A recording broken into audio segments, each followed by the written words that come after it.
Hi, I'm Congressman Scott Perry. The President just delivered his final State of the Union address, the last opportunity to convince the American people that his agenda of a bigger federal government and use of unilateral executive action is working.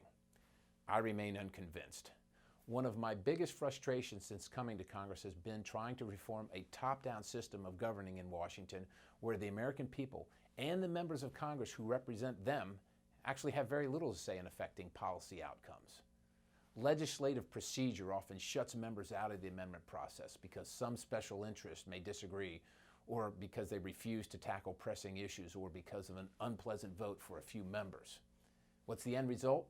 $18 trillion debt that keeps rising, job and wage growth that remains anemic, and our citizens who grow more convinced every single day that our government no longer works for them. After 3 frustrating years, I joined the House Freedom Caucus, which is comprised of members of Congress who requested reforms to make the legislative process what it used to be, open and fair for all members, Republican and Democrat alike.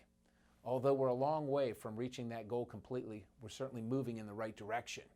Over the last several months, Congress has passed major legislation related to defense, education, and transportation through what we call regular order, which is governing from the ground up, allowing legislation to flow through committees in an open and transparent manner, and enabling members to help shape bills before they're voted on.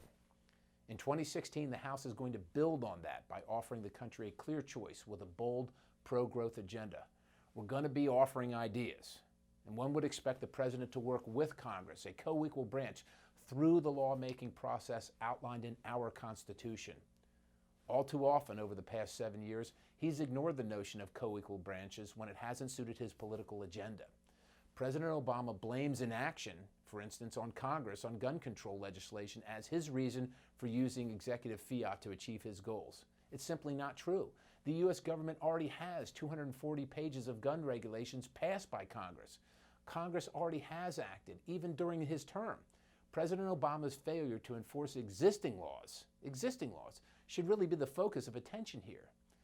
The Iran nuclear deal is just another example of unjustified executive overreach, and an international agreement that will have ramifications on U.S. foreign policy in the Middle East for decades surely qualifies as an issue that should take into account the opinion of the American people through all of the appropriate elected officials, not just the President. This is why our Constitution is explicit about important international agreements being subject to the treaty ratification process, which requires 2/3 of the U.S. Senate for approval. Unfortunately, the President, once again, decided to go it alone and circumvent Congress. What's the result? An international executive agreement that does not have the force of law, but nonetheless gives Iran access to billions of dollars to continue exporting terror, including right here to the United States and maybe your neighborhood. Since the Iran nuclear deal was reached, Iran has twice conducted ballistic missile tests, a blatant violation that demonstrates absolutely no intent of abiding by their agreement.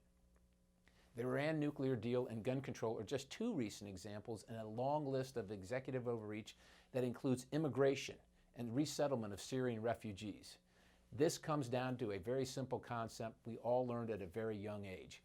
The ends do not always justify the means.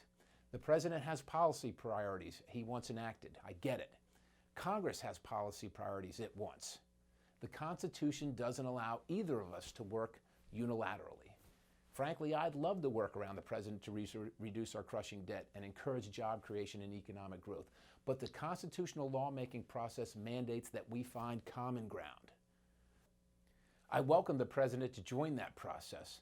But meanwhile, Congress is going to be focused on bold ideas to get our country back on the right track.